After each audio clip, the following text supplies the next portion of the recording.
Welcome to target सरकारी नौकरी। मैं इरशाद अली, सहायक अध्यापक भर्ती परीक्षा के सिलेबस के हिसाब से नेक्स्ट टॉपिक हम डिस्कस करेंगे विज्ञान में एनर्जी यानी ऊर्जा को। बहुत इंपॉर्टेंट है, एक क्वेश्चन यहाँ से जरूर बनता है, तो वीडियो को लास्ट तक देखेंगे। चैनल को सब्सक्राइब कर लीजिए, बेल आइकन भी ऑन कर लीजिएगा ताकि हमारी वीडियोस के नोटिफिकेशन आपको समय से मिलते रहे।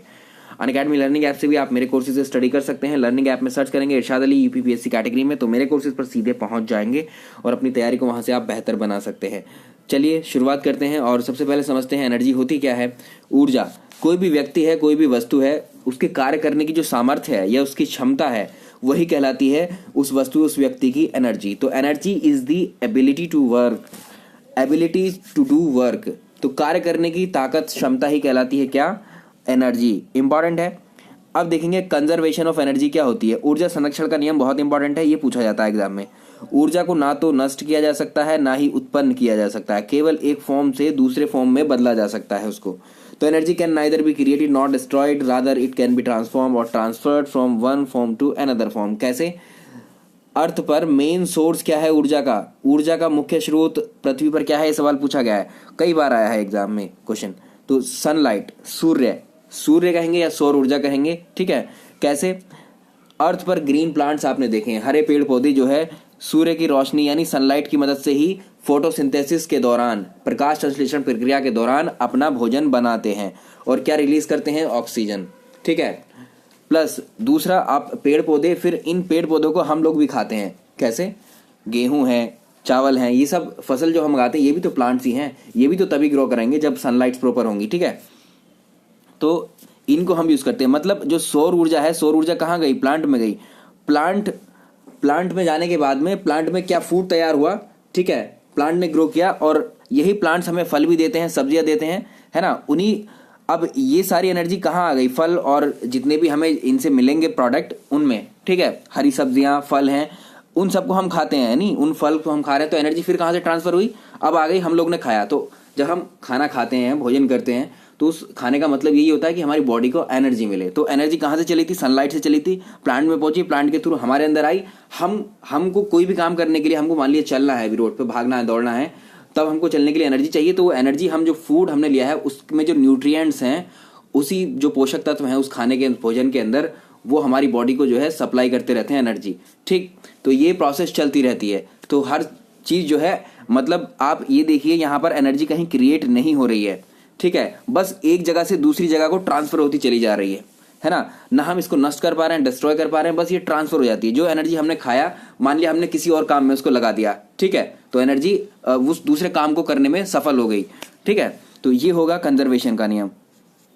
आगे चलिए, तो इसकी यूनिट, क्वेश्चन आता है इसकी यूनिट पर बेस्ड। तो यूनिट क्या होती है एनर्जी की? ऊर्जा की इकाई होती है, जो इकाई होती है कार्य की। कार्य और ऊर्जा की इकाई यानी मात्रक जो है समान होता है, ठीक है। तो ये क्या होता है, इसको कहते हैं ऐसा यूनिट ऑफ एनर्जी होती है जूल। कार्य की भी यही होती है, जूल। तो when ever work is done an equal amount of energy is consumed. जब कभी काम होता है तो काम जितना होता है उसी के बराबर जो है एनर्जी कंज्यूम हुई होती है, यानी काम और एनर्जी दोनों बराबर हैं, एक ही बात है, ठीक है।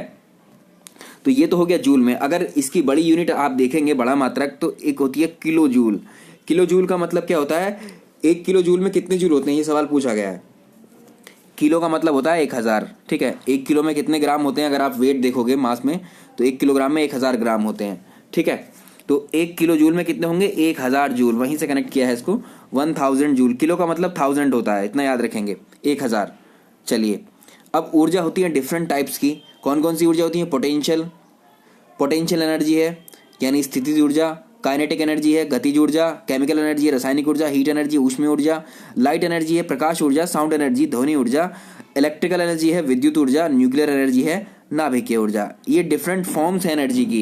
इन्हीं फॉर्म्स का इस्तेमाल होता रहता है हमारी डेली लाइफ में। कैसे? अब पहले इनको समझ लेते हैं, ठीक है। जहां से क्वेश्चन आएगा मैं वहीं डिस्कस करूंगा, ज्यादा हम नहीं पढ़ेंगे क्योंकि समय नहीं है इस वक्त। पोटेंशियल एनर्जी, स्थितिज ऊर्जा, जब किसी वस्तु की उसकी अवस्था या स्थिति के कारण उसमें कार्य करने की क्षमता होती है उसके अंदर, उस वस्तु के अंदर, उसे ही बोलते हैं हम स्थितिज ऊर्जा। जैसे डैम आपने देखे होंगे, डैम में क्या होता है, पानी को रोक कर रखा जाता है, इकट्ठा किया जाता है। तो उस रुके हुए पानी में जो ऊर्जा रहेगी ना संचित, उसको हम कहेंगे स्थितिज ऊर्जा, पोटेंशियल एनर्जी। जब हम डैम कभी खोलते हैं, देखा होगा आपने, जब डैम कभी खोलते हैं तो पानी कितनी तेज बहाव के साथ आता है। उस तेज बहाव को पानी के हम उस पोटेंशियल एनर्जी को हम कन्वर्ट करते हैं काइनेटिक एनर्जी, उसकी गति में एक तरह से जो है उसको इस्तेमाल करके टरबाइंस पर गिराते हैं, जनरेटर्स पर, उसी से हम बिजली बनाते हैं। ठीक है, तो ये हो गया आपका पोटेंशियल एनर्जी। स्प्रिंग है, आप स्प्रिंग को खींचते हैं, स्प्रिंग को खींचते हैं तो वापस वैसे ही हो जाती है वो। ठीक है, रबर है, रबर बैंड आप खींचते होंगे तो फिर से अपनी पोजीशन में आता है खींचने के बाद में, जब छोड़ते हैं उसको। तो इसमें क्या है, पोटेंशियल एनर्जी होती है इन सब में। जब कोई वस्तु विराम में होती है तो उसमें स्थितिज ऊर्जा होती है, याद रखेंगे। काइनेटिक एनर्जी बहुत सिंपल है, कोई किसी वस्तु में जो गति के कारण, यानी आप दौड़ रहे हैं तो आप में क्या है, एक काइनेटिक एनर्जी है। ठीक है, गति की वजह, जहाँ जो भी बॉडी गति में होगी वो काइनेटिक एनर्जी होगी उसके अंदर। Energy of a body is due to its motion. ठीक है, अब काइनेटिक एनर्जी का फॉर्मूला भी पूछ लेते हैं कभी कभी एग्जाम में, इस पर सवाल भी बन जाता है। तो गतिज ऊर्जा का फॉर्मूला होता है हाफ एम वी स्क्वायर। एम क्या है, मास ऑफ बॉडी, जो बॉडी है, कोई बॉडी मूव कर रही है तो उसका मास द्रव्यमान होगा, और ये वी है उसका वेग, वेलोसिटी। ठीक है, सवाल इस तरह से एक बन भी सकता है, यहाँ देख सकते हैं, calculate kinetic energy of a body of mass 2 kg and velocity of this body is 0.1 metre per second. तो 2 किलोग्राम का एक बॉडी है, 2 किलोग्राम उसका मास है, वजन है, और वो जो है 0.01 मीटर पर सेकेंड की स्पीड से दौड़ रही है।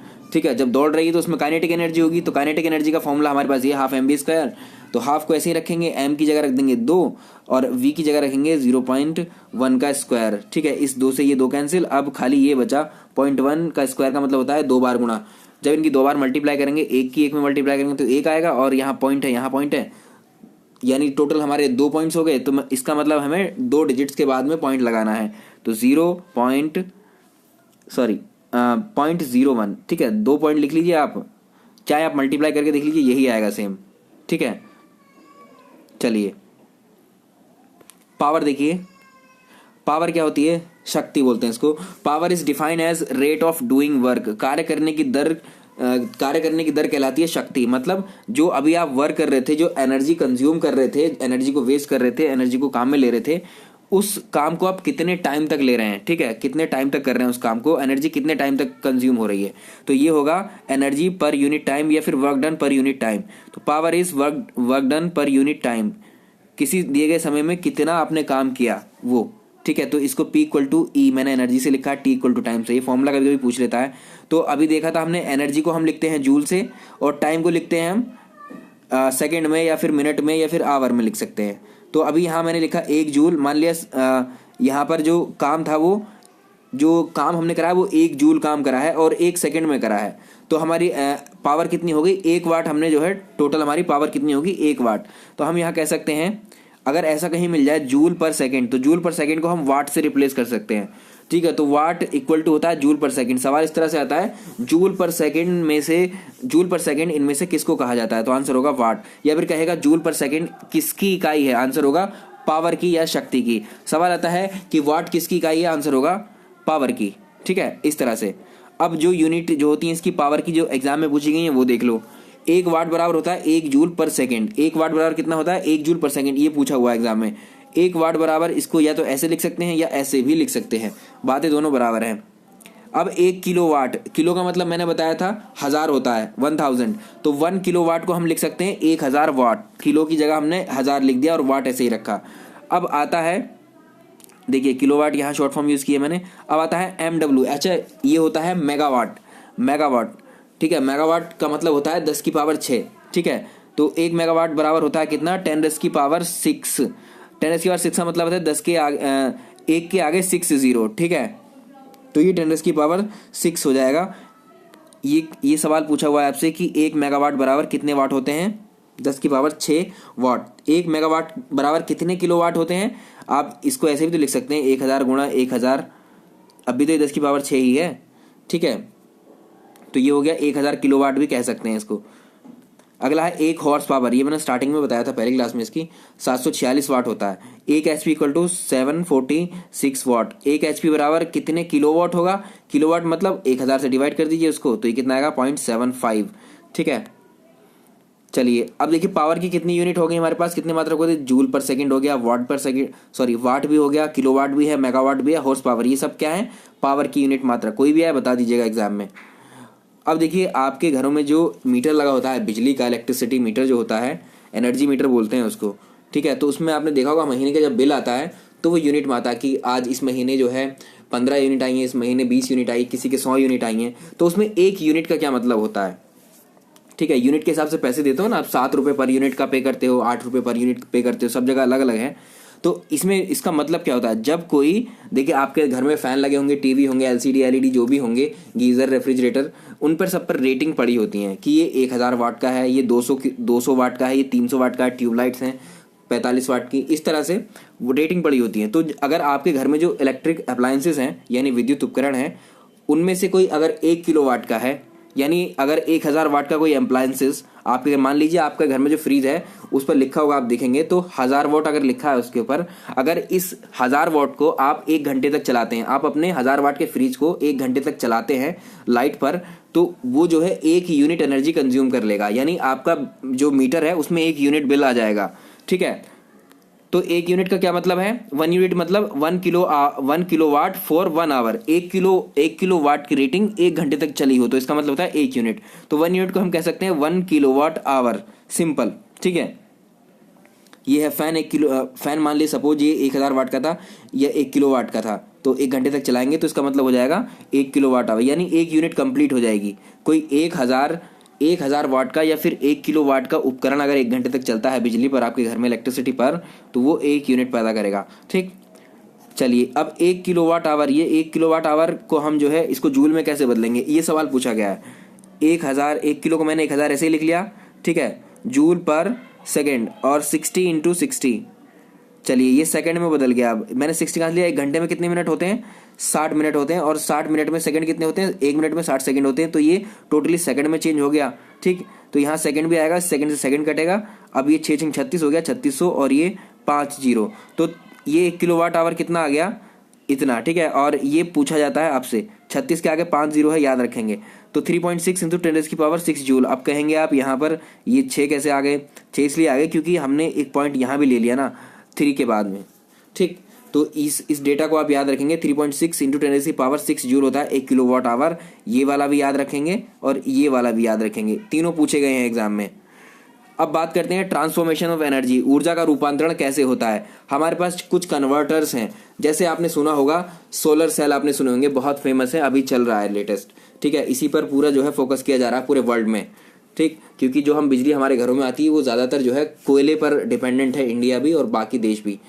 अब उसको छोड़ करके ये एक सीमित संसाधन है हमारे पास, कोयला एक लिमिटेड समय तक है, हो सकता है 25 साल या 30 साल और रहे, ठीक है। तो उस चीज़ को अवॉइड करने के लिए हमें ऐसे कुछ ऊर्जा के ट्रांसफॉर्मेशन ढूंढने होंगे ताकि मतलब जो हमारे पास फ्री हो, और फ्री अवेलेबल क्या है हमारे पास, सनलाइट, सूर्य की एनर्जी जो है, सोलर जो सनलाइट है वो हमेशा है और फ्री ऑफ कॉस्ट है ये, ठीक है। तो इसी का इस्तेमाल करके हम आजकल क्या कर रहे हैं, बिजली पैदा कर रहे हैं, ठीक है। किसकी मदद से, तो एक ऐसी डिवाइस हमने तैयार की है, उसे कहते हैं हम सोलर सेल या सोलर पावर प्लांट, ठीक। ये करता क्या है, जो सौर ऊर्जा है आपकी, सोलर एनर्जी है, इसको कन्वर्ट करता है इलेक्ट्रिकल एनर्जी में, सौर ऊर्जा को विद्युत ऊर्जा में बदलने वाला एक उपकरण जिसका नाम क्या है, सोलर सेल। इंपॉर्टेंट है, कई बार पूछा गया है। तो किस युक्ति की मदद से हम जो है सौर ऊर्जा को विद्युत ऊर्जा में बदलते हैं, आंसर होगा solar cell. Solar cell convert solar energy into electrical energy. तो सोलर सेल जो है सौर ऊर्जा को यानी प्रकाश ऊर्जा को विद्युत ऊर्जा में बदल देता है। तो सोलर सेल किस चीज के बने होते हैं, ये सवाल ही पूछा गया है, सिलिकॉन के। चलिए आगे चलते हैं। अब देखिए ऐसे ही, अब ये एक तरीके से एनर्जी का ही तो रूपांतरण है।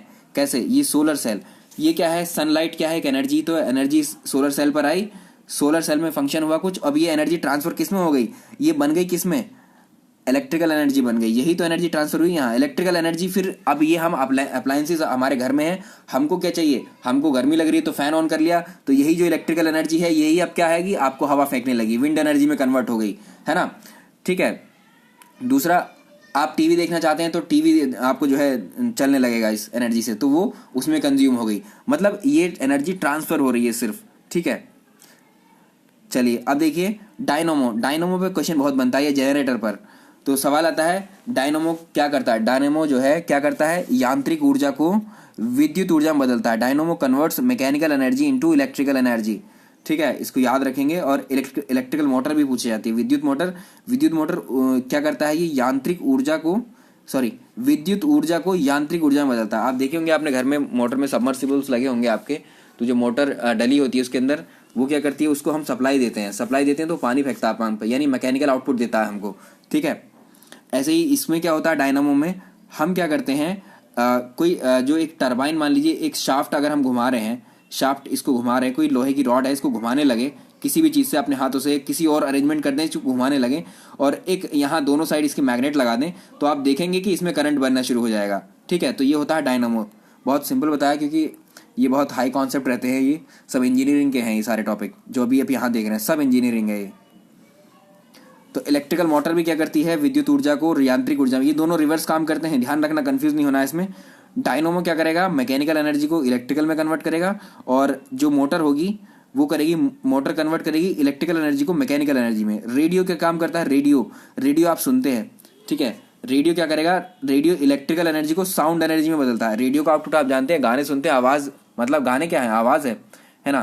तो आवाज़ कहाँ से आई, रेडियो के अंदर। रेडियो के अंदर हमने क्या दिया, आपके रेडियो के अंदर आपने डाले होंगे सेल होते हैं ना, बड़े बड़े निप्पो के सेल होते हैं, एवरेस्ट के सेल होते हैं ना, वो उस तरह के सेल आप लगाते हैं, 3 सेल या 4 सेल लगाते हैं रेडियो में पीछे। तो सेल क्या है, ये एक केमिकल डिवाइस है। सेल में क्या होते हैं, एक्चुअली केमिकल्स होते हैं भरे हुए, ठीक। केमिकल रिएक्शन होती है, रिएक्शन के बाद ये करंट प्रोड्यूस करती है, इलेक्ट्रिसिटी प्रोड्यूस करता है सेल, ठीक है।